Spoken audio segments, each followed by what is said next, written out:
నిజమైన బోధ ద్వారా ఐక్యత, యూనిటీ త్రూ సౌండ్ డాక్ట్రిన్ లేదా రైట్ డాక్ట్రిన్. ఎఫ్సీలు రాసిన పత్రిక 4వ అధ్యాయం 1వ వచనం చదువుతున్నానండి. కాబట్టి మీరు సమాధానమును బంధము చేత ఆత్మ కలిగించు ఐక్యమును కాపాడుకొనుట యందు శ్రద్ధ కలిగిన వారై ప్రేమతో ఒకరినొకడు సహించుచు, 2-3 కూడా చదువుతున్నానండి.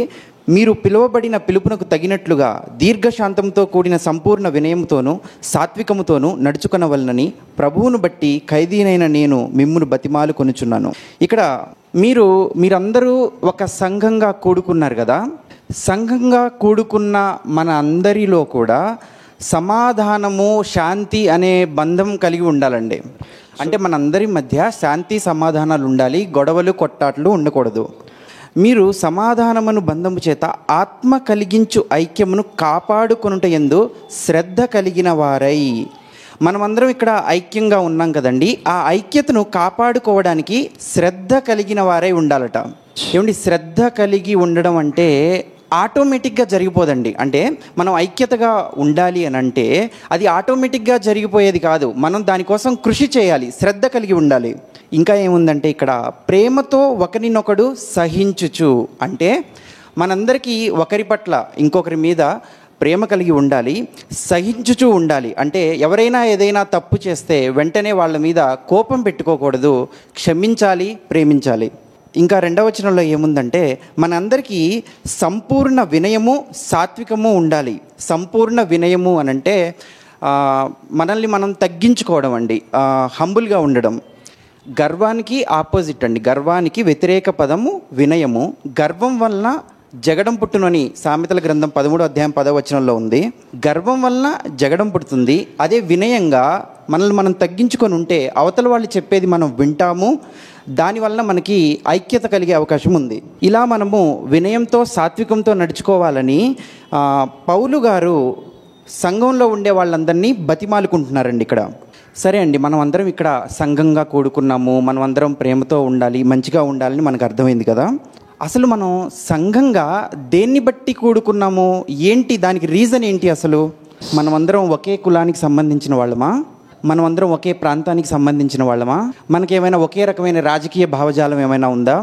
లేదా మనకి ఒకరి ముఖాలు ఇంకొకరికి బాగా నచ్చి మనం అందరం ఇక్కడ సంఘంగా కూడుకున్నామా? దేనికోసం మనం ఇక్కడ దేని వల్ల ఏంటి సోర్స్, దానికి మూలం ఏంటి, దేనికి మనం సంఘంగా కూడుకున్నాం? ఆ కారణం ఏంటో 4, 5, 6 వచనాల్లో ఉందండి, నేను చదువుతాను. శరీరం ఒక్కటే, ఆత్మయు ఒక్కడే, ఆ ప్రకారమే మీ పిలుపు విషయమై ఒక్కటే నిరీక్షణ యందుండుటకు పిలువబడితిరి. ప్రభువు ఒక్కడే, విశ్వాసం ఒక్కటే, బాప్తిజం ఒక్కటే, అందరికీ తండ్రి అయిన దేవుడు ఒక్కడే, అందరి ద్వారాను అందరిలో ఉన్నాడు. ఇక్కడ 4, 5, 6 వచనాల్లో మనం అందరం ఇక్కడ కూడుకోవడానికి ఒక కామన్ డినామినేటర్, మనం అందరం కొన్ని విషయాల్లో ఒకే రీతిగా నమ్ముతున్నాము. అది 4, 5, 6 వచనాల్లో ఉందండి. మనం తండ్రి అయిన దేవుడి గురించి ఒకే రకంగా నమ్ముతున్నాం, ఆయన ఒక్కడే ఉన్నాడని నమ్ముతున్నాము. మన ప్రభు అయిన యేసుక్రీస్తుని గురించి మనం ఒకటే రీతిగా నమ్ముతున్నాం. మనందరి విశ్వాసం ఒక్కటే, అంటే మనము క్రియల వలన కాదు, యేసుక్రీస్తుని నమ్మడం ద్వారా మన పాపాలు ఉచితంగా పరిహారం అవ్వడం వలన పరలోకానికి వెళ్తామని మనం నమ్ముతున్నాం.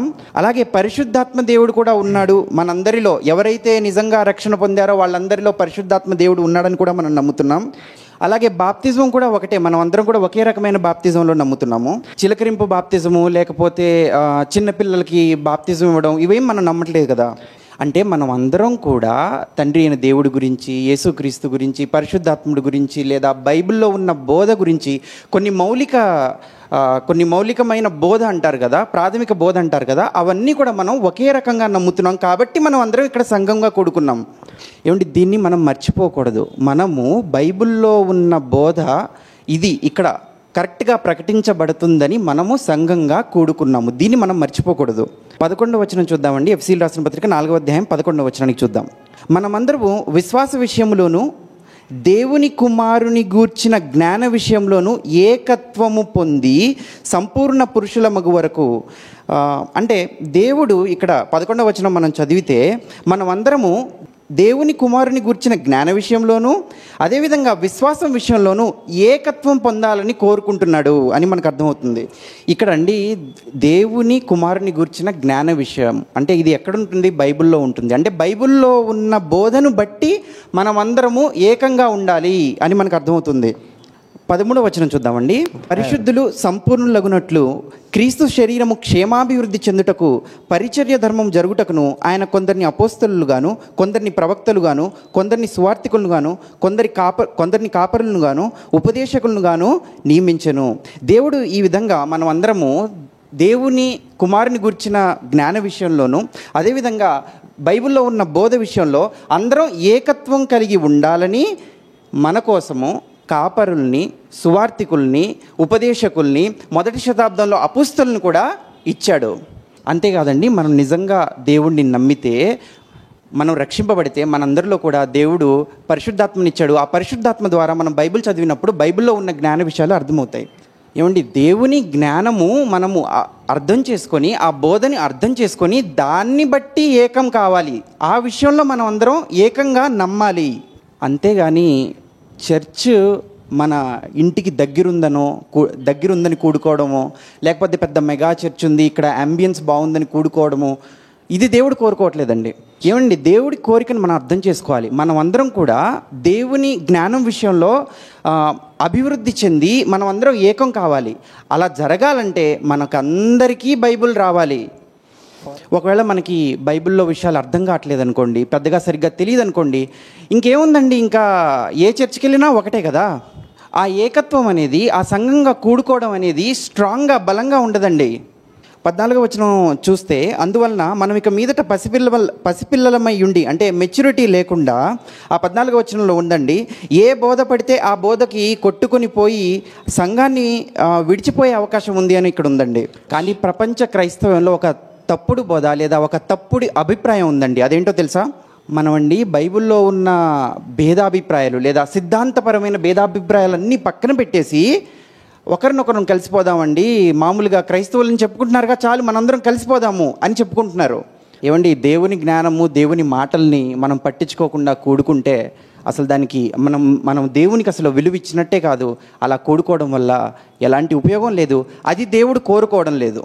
లాస్ట్ వచనం ఒకటి చదువుతానండి, యూదాపత్రిక 3వ వచనం. నేను తొందరగా చదివేస్తాను, మీరేం తింపాల్సిన అవసరం లేదు. మనకందరికీ కలిగేడు రక్షణను గూర్చి మీకు వ్రాయవలని విశేష ఆసక్తి గలవాడిని ప్రయత్నపడుచుండగా, పరిశుద్ధులకు ఒక్కసారి అప్పగింపబడిన బోధ నిమిత్తం మీరు పోరాడవలనని మిమ్మల్ని వేడుకొంచు మీకు వ్రాయవలసి వచ్చను. ఇందాక మనము చదువుకున్నాం కదండి, కాపరులు, అదేవిధంగా సువార్తికులు, ఉపదేశకులు ఉన్నారని. అదేవిధంగా దొంగ ప్రవక్తలు, దొంగ కాపరులు కూడా ఉన్నారు. వాళ్ళందరూ కూడా ఎప్పటికీ మనతో ఏకం కాలేరండి, ఎందుకంటే వాళ్ళు తప్పుగా బోధిస్తారు కాబట్టి. అసలు చాలామందికి అసలు ఒక రక్షణ ఎలా పొందుతారో కూడా తెలియదండి. అసలు అలాంటి వాళ్ళకి బైబిల్ ఏం అర్థమవుతుంది? కాబట్టి అలా క్రైస్తవులు అని చెప్పుకునే వాళ్ళని ఖండించాలే కానీ వాళ్ళతో రాసుకొని పూసుకొని తిరగకూడదండి. ఇక్కడ బైబిల్ కాలేజ్ స్టూడెంట్స్ ఉన్నారు, మీరు అందరూ వెళ్ళిపోయిన తర్వాత చాలా జాగ్రత్తగా ఉండండి. మీ స్వగ్రామాల్లో ఎవరితో పడితే వాళ్ళతో కలవాల్సిన అవసరాలు ఏర్పడతాయి, మీరు దానికి లొంగిపోకండి. కాబట్టి దేవుని జ్ఞానం మనం అందరం బాగా నేర్చుకొని మనము సంఘంలో ఐక్యంగా ఉండాలి అని నేను కోరుకుంటున్నానండి. Thank you very much.